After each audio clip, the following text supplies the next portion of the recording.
Quando nós temos febre, olha que interessante isso, gente. Lembrei aqui da febre agora que eu tô com uma cachorrinha com febre, olha que louco. Quando a gente tem febre, o que que acontece? A gente perde o apetite, né? A gente fica fraco. E a febre faz com que a gente perca o apetite, porque a temperatura elevada quebra as nossas enzimas, destrói as nossas enzimas. E quais são as funções dessas enzimas? Triturar o alimento, pegar aquele nutriente ali. Então, se nós estamos sem enzimas, a gente não consegue absorver, quebrar, comer. Então, o corpo nos fala assim: tem febre, quebra as enzimas, e quebra as enzimas não se alimenta. Se não se alimenta, não absorve nutrientes. Mas olha como que é perfeito. Em contrapartida, a febre também ela é um sinalizador de um processo inflamatório agudo. Então, nós temos, é o corpo querendo chamar a atenção. Algo não está legal. É uma forma do corpo se defender. Por quê? Porque a febre, a temperatura mais elevada, ela elimina os vírus. Então, todos os sinais que o corpo está passando para avisar que algo não está legal. Voltando aí para a digestão, né? Quando você percebe que o seu paciente tem essa dificuldade, você precisa entrar com suplementos para esse paciente para ajudar essas enzimas. Então, todas as enzimas digestivas, a gente pode prescrever, a gente pode suplementar, porque elas são naturais. E você pode ainda sugerir ao seu paciente, se você tiver um conhecimento um pouco maior, alguns alimentos que facilitam essa digestão. Caso você não possua esse conhecimento e sabe que o seu paciente tem aí uma alimentação muito errônea, você deve encaminhar esse paciente para um nutricionista para que ele ajude ele a acertar a alimentação desse paciente, a dieta desse paciente. Lembrando que nós, profissionais da estética, nós não podemos prescrever dietas, tá? A nossa função é orientar o paciente ao melhor caminho, a uma melhor escolha alimentar. Mas se for necessário uma conduta mais firme para com esse paciente, encaminhe esse paciente para o nutricionista, ok?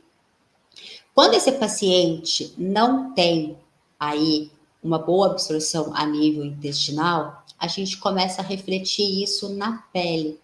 Dentro disso, nós temos as rosáceas. As rosáceas são os sinais característicos de que o paciente está com algum distúrbio intestinal, que seja ela a síndrome impermeável, que seja a disbiose, que seja uma inflamação, uma irritação. Mas a rosácea é um reflexo disso. E por quê? Porque ela é um sinal de inflamação. E a gente ouve muito aí na vida, né? Que a rosácea não tem cura. Gente, tem. É só vocês realizarem o protocolo 4Rs nesse paciente, repor as enzimas digestivas e essa rosácea sai. Ai, Júlia, mas dura por quanto tempo? Durante o tempo que o paciente não inflamar o intestino novamente. Porque você vai orientar o seu paciente aos melhores hábitos. Você vai suplementar esse intestino para que ele consiga ter matéria-prima para produzir novas células. Você vai repor as bactérias boas desse intestino. Você vai regenerar todo esse intestino. Se o paciente ignorar isso e ele voltar para os hábitos constantes, abusivos e exagerados de alimentos inflamatórios, esse intestino vai inflamar novamente e a rosácea vai aparecer. Assim como a rosácea, a queda de cabelo, o melasma, a acne, tudo isso, porque são originados de uma base. Qual que é essa base? Intestino. Então, muito das disfunções estéticas se dá por causa do intestino. E o que é isso? Falta de absorção. Se o nosso intestino ele está íntegro, se ele está satisfatório, nós temos a absorção dos nutrientes e a gente consegue recuperar aquela disfunção estética. Então, eu percebo muito que, às vezes, os profissionais, eles estão querendo tratar uma rosácea, né? Nós aprendemos aí na faculdade que a rosácea não tem cura. Então, a gente entra aí, por exemplo, com lasers, com diferentes tipos de laser, com cremes, calmantes, como se fosse uma dermatite. E esse paciente, ele até responde uma melhorazinha e, de repente, ele volta, às vezes, até pior. Por quê? Porque você não tratou a base. Qual que é essa base? É o intestino? São as enzimas? É o quê? Então você tem que descobrir o que é essa base.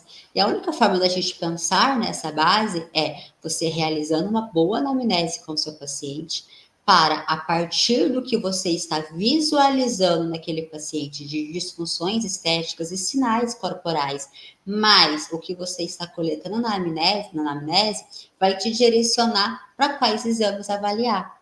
E esses exames você pode solicitar, caso você deseje, porque nós somos legalmente, nós podemos fazer isso legalmente, ou você pode avaliar os exames que o paciente tem em casa. Na grande maioria das vezes, o paciente tem exame em casa e vai levar para você avaliar.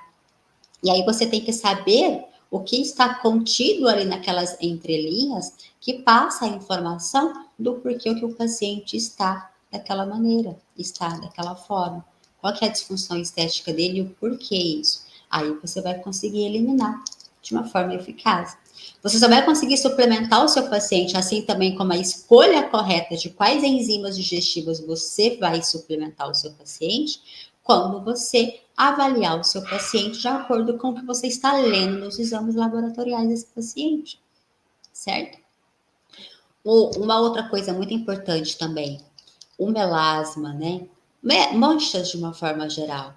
Se o seu paciente não tem uma absorção correta dos nutrientes, se ele tem problemas intestinais, se ele relata para você desconforto abdominal, gases, sei lá, todas essas características que a gente percebe que o intestino, que o trato gastrointestinal não está funcionando perfeitamente, você não vai conseguir entregar um bom resultado para o clareamento daquela mancha.